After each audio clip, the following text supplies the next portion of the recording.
దేవునికి స్తోత్రం కలుగును గాక. నేటి వాక్య ధ్యానం కొరకు ఆదికాండము 11వ అధ్యాయం. లోకమంతా ఒకే భాష ఉంది. వాళ్ళందరూ కూడా ఒకే ఉద్దేశంతో ముందుకు సాగుతూ ఉన్నారు. వాళ్ళు ప్రయాణం చేస్తూ అలాగున తూర్పు మార్గమున వెళుతూ ఉంటుండగా సేనారు అనేటువంటి ఒక ప్రాంతం వచ్చింది. అక్కడ పెద్ద మైదానం ఉంది. ఆ స్థలాన్ని చూసి వాళ్ళు ఏమనుకున్నారంటే, ఈ స్థలంలో ఉండిపోదాం, ఎందుకంటే అందరము ఉండడానికి సరిపడినంత స్థలం ఇక్కడ ఉంది. కాబట్టి మనం ఏం చేద్దామంటే మట్టితో ఇటుకలు చేసుకుందాం, దాన్ని బాగా కాలుద్దాం. రాళ్లకు బదులుగా మనం ఇటుకలు సిద్ధం చేసుకుంటే సరిపోద్ది. అరుసుకు బదులుగా మట్టికీలు తయారు చేసుకుంటే అది నిర్మాణానికి బాగుంటుందని ప్లాన్ చేశారు. వాళ్ళ యొక్క ఆలోచన ప్రారంభించారు. ఈ యొక్క సేనారు ప్రాంతం బబులోను నగరం నిర్మించిన ప్రాంతమే. ఇది ప్రస్తుతం ఇరాక్ దేశంలో ఉంది. వాళ్ళు ఏమనుకున్నారంటే, మనం మొత్తం అంతా చెదిరిపోకుండా ఒకే స్థలంలో ఉంటే సరిపోతుంది, మనకు కూడా మంచి పేరు వస్తుంది. అందరూ చెప్పుకుంటారు, పలానా వాళ్ళు కుటుంబాలతో అక్కడే ఉండిపోయారు అని. ఒక నగరాన్ని మనం ఏర్పాటు చేసుకుందాం. అంత మాత్రమే కాదు, ఒక గోపురాన్ని కూడా కడదాం. ఆ గోపురం ఎంత ఉంటుందంటే ఆకాశానికి అంటుకున్నంత గోపురం. ఒక పట్టణం నిర్మించాలనుకున్నారు, దాంతోపాటు ఒక గోపురాన్ని నిర్మించాలనుకుని ఆ షేనారు ప్రాంతంలో ఉన్నటువంటి ఆ మైదానం అంతా కూడా వాళ్ళు ప్రణాళిక సిద్ధం చేశారు. ఏదైనా ఒక పని చేయాలంటే ఇంట్లో వాళ్ళు లేదా మరికొంతమంది కలిసి ఒక నిర్ణయంతో ముందుకు వెళితే పని అవుతుంది. ఒకరు ముందుకు లాగితే ఒకరు వెనక లాగితే ఎప్పుడు ఏ పని అవదు. ఏదైనా చేయాలనుకుంటే చెయ్యదలిసిన వారు అందరూ కూడా కలిసికట్టుకు ఉండాలి తప్ప అందులో కొంతమంది వద్దులే అంటే ఆ పని పూర్తవదు. మొదటి ప్రజలు ఎలా ఉన్నారంటే ఐక్యత కలిగి ఉన్నారు. బైబిల్ చెప్తున్న మాట 133వ కీర్తనలో, సహోదరులు ఐక్యత కలిగి ఉండుట ఎంత మేలు, ఎంత మనోహరం అని రాయబడి ఉంది. మేలే, మనోహరమే. అయితే ఆ ఐక్యత దేవుని చిత్తమైందేనా, ఆ ఆలోచన దేవుని చిత్తమైందేనా అని ఆలోచన చేస్తే ఇక్కడ వాళ్ళు చేస్తున్న పని దైవ చిత్తం కాదు. దేవుడు ఆదికాండం 9వ అధ్యాయము 1వ వచనంలో, మీరు పిల్లలను కనండి, ఫలించండి, భూమి అంతా నిందించండి అని ప్రభు వారిని ఆశీర్వదించాడు. ఆదాము అవ్వలను ఆశీర్వదించిన దేవుడు నోవహును కూడా అట్టి మాటతోనే ఆశీర్వదించాడు.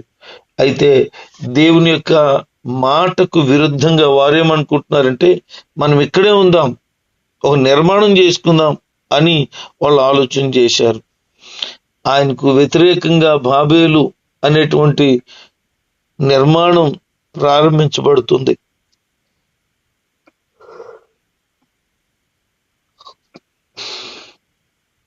వారు ఆ నగరాన్ని నిర్మించడానికి గల ఒక ఉద్దేశం ఉంది.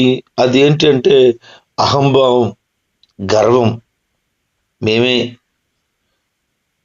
తమకు గణపరుచుకోవాలనే మిడిసిపాటు వారికి ఉందని మనకు అర్థం అవుతుంది.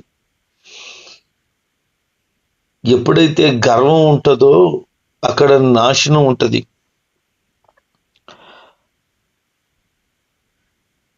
అనేక సంవత్సరాల కాలం తర్వాత అదే ప్రాంతంలో నెబుకద్నెజరు ఒక బ్రహ్మాండమైన నగరం కట్టాడు.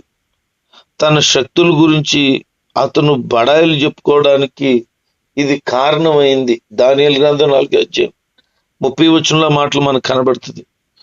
బబులోను అనేటువంటి పేరు సాధారణంగా మనిషి గర్వానికి, దేవుని పట్ల అతడి తిరస్కారానికి సంబంధించింది. యెషయా గ్రంథం 47:8 చదివితే మనకు అక్కడ ఆ మాట కనబడుతుంది. బబులోను విగ్రహారాధనకు, అబద్ధ మతానికి, దేవుని ప్రజలను హింసించే ధోరణికి అది భయంకరమైన కేంద్రంగా ఉంది. బాబేల్ అనే పేరుకు 2 అర్థాలు ఉన్నాయి. ఒకటి ఏంటంటే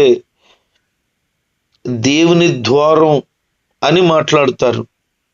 అంటే వారు కట్టుబూనుకున్నారు గనుక ఈ విధంగా తప్పుగా తలంచి వారు ఆలోచన చేసి ఉండొచ్చు. ఏంటంటే మనం ఏదైతే నిర్మాణం చేస్తున్నామో అది సామాన్యమైనది కాదు, ఇది దేవుని ద్వారం అని వారు నిర్ణయించుకున్నారు. బాబేల్ అనేటువంటి పదానికి బైబిల్ చెప్తున్న మాట ఏంటంటే గందరగోళం. ఇది హెబ్రూ పదం నుండి వచ్చింది.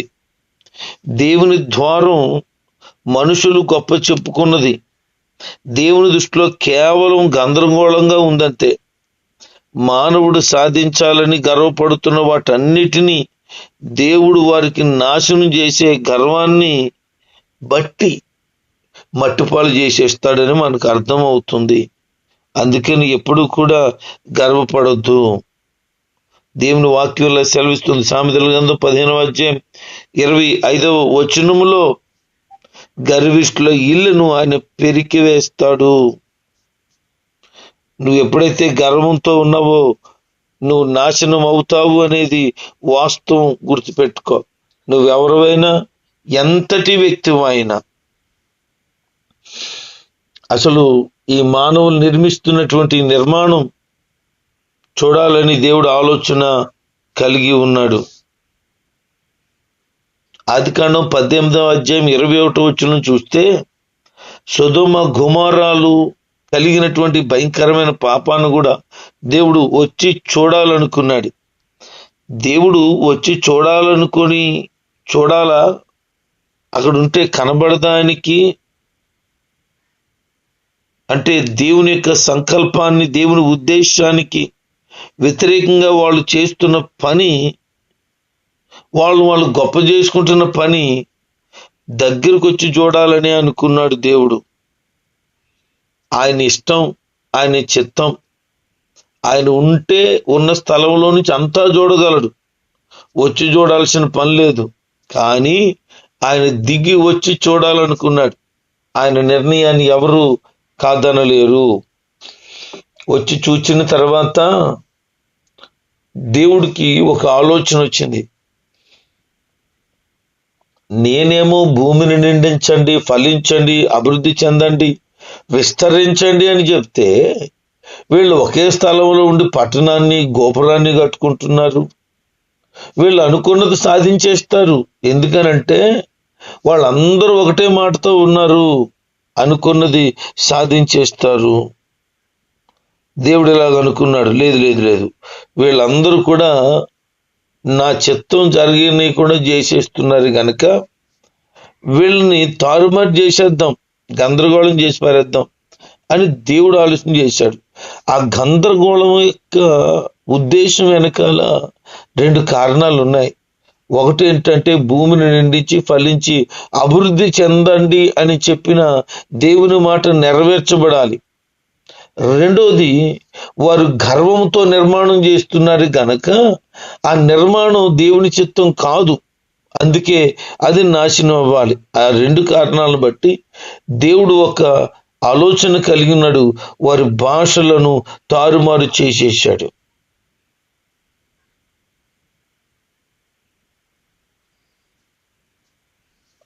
దేవుడు ఏదైతే ఉద్దేశించాడో ఆ ఉద్దేశాన్ని వారు పూర్తిగా వ్యతిరేకించిన నిర్ణయాన్ని బట్టి దేవుడు భాషలను మార్చేశాడు. బైబిల్ చెప్తున్న మాట ఏంటంటే, కీర్తన గ్రంథం 92వ అధ్యాయము 9వ వచనంలో, చెడు చేసే వాళ్ళందరూ కూడా చెదిరిపోతారు. లూకా సువార్త 1వ అధ్యాయము 51వ వచనంలో, గర్వపడే వారిని ఆయన చెదరగొడతాడు అని రాయబడింది. మనిషి గర్వం, అవిధేయత మూలంగా నానా విధాల భాషలు కలిగాయి. అనేక శతాబ్దాలుగా ఈనాటి భాష సమస్య ఎన్ని కష్టాలు తెచ్చిపెట్టిందో మనకు అర్థం అవుతూనే ఉంది. ఆ రోజు దేవుడు తలంచిన ఉద్దేశ ప్రకారంగా వారిని చెదరగొట్టడానికి వారి భాషను తారుమారు చేశాడు. ప్రపంచమంతా ఒకటే భాష ఉండేది అన్నట్లు ఉండేవాళ్ళు. ఇప్పుడు ఏమైపోయింది? భాషలు రకరకాల వచ్చేసాయి. ఆ రోజు దేవుడు భాషలు మార్చాడు. మనం ఒక వాస్తవాన్ని గమనించాలి. బైబిల్ చరిత్ర ఒక అద్భుతమైన వివరణ ఉంటుంది ఎప్పుడు దేని గురించి అయినా. అసలు భాష ఎలా ప్రారంభించబడిందో చెప్పాలంటే ఎవడకు తెలీదు, కానీ దానికి స్టోరీ బైబిల్ చెప్తుంది. ఇది వాస్తవమైన గాథ అని బైబిల్ చరిత్ర చెప్తా ఉంది. దేవుడే తారుమారు చేసేశాడు.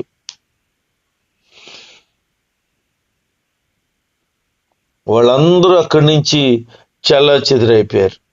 చూడండి, వాళ్ళు తీసుకున్న నిర్ణయం వలన చెల్లాచెదురైపోవడం మాత్రమే కాక నేటికి ఈ భాష ప్రాబ్లం వస్తూనే ఉంది. ఇక్కడి నుంచి వేరొక దేశం వెళితే, వేరొక రాష్ట్రం వెళ్తే అక్కడ ఇంకొక భాష మాట్లాడతారు, మన భాష ఇంకొకటి. ఇప్పుడు వాళ్ళ భాష మనకు రాదు, మన భాష వాళ్ళకి రాదు, వాళ్ళ భాష మనకు రాదు. ఎన్ని తిప్పలో. ఇప్పుడు నేర్చుకోవాలి. నేర్చుకోవడానికి ఈజీగా వస్తుందా? అది ఎంతో కష్టం. అందుకనే మరలా ప్రపంచమంతా ఒక భాష రాబోతుంది.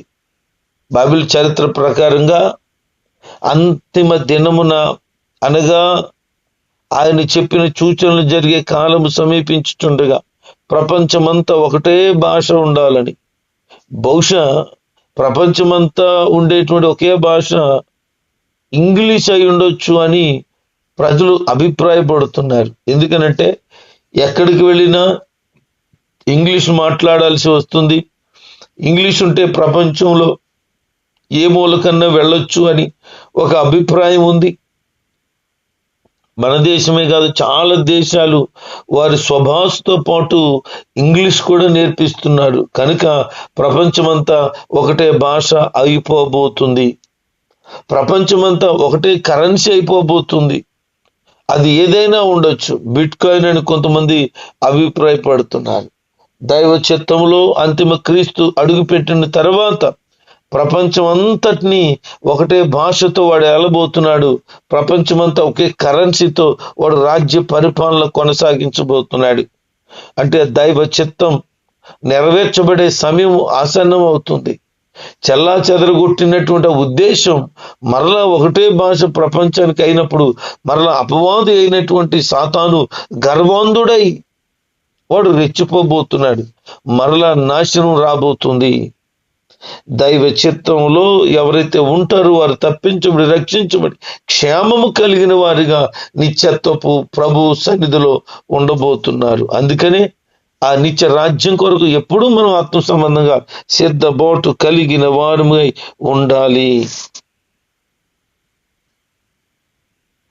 ఇప్పుడు ఒక చరిత్ర ప్రారంభించబడేటువంటి విషయాలను రాస్తున్నారు.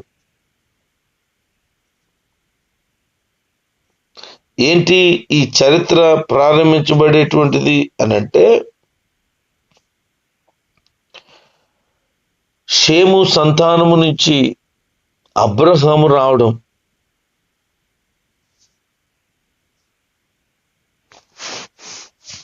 ఇశ్రాయేలు షేము సంతతి. ఈ వంశావళిలో ఇశ్రాయేలు చరిత్ర ప్రారంభం అవుతుంది.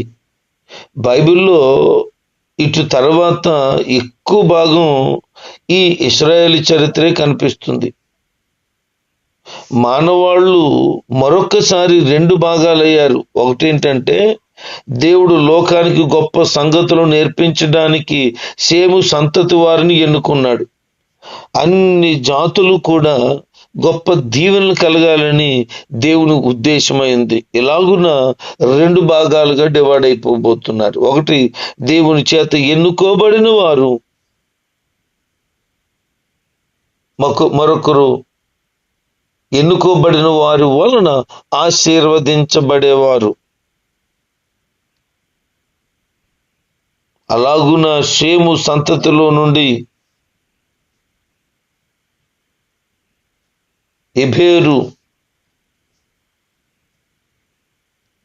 ఎబేరు నుంచి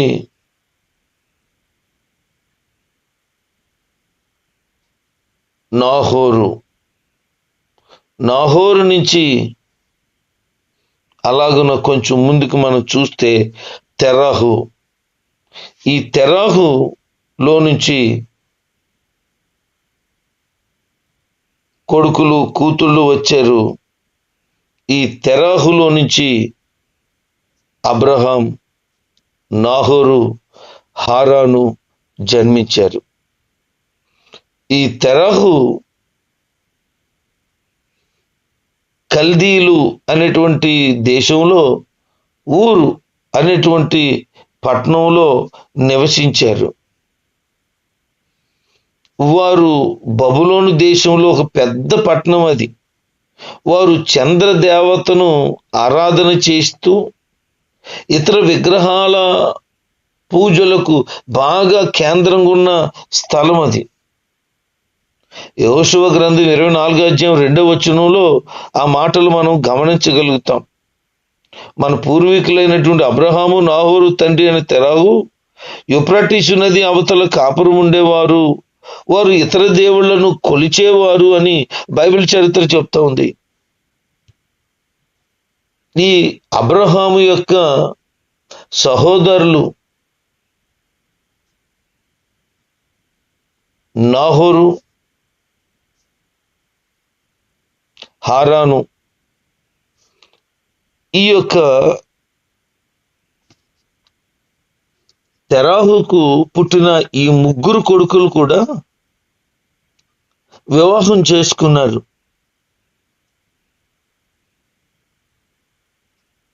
మొట్టమొదటిగా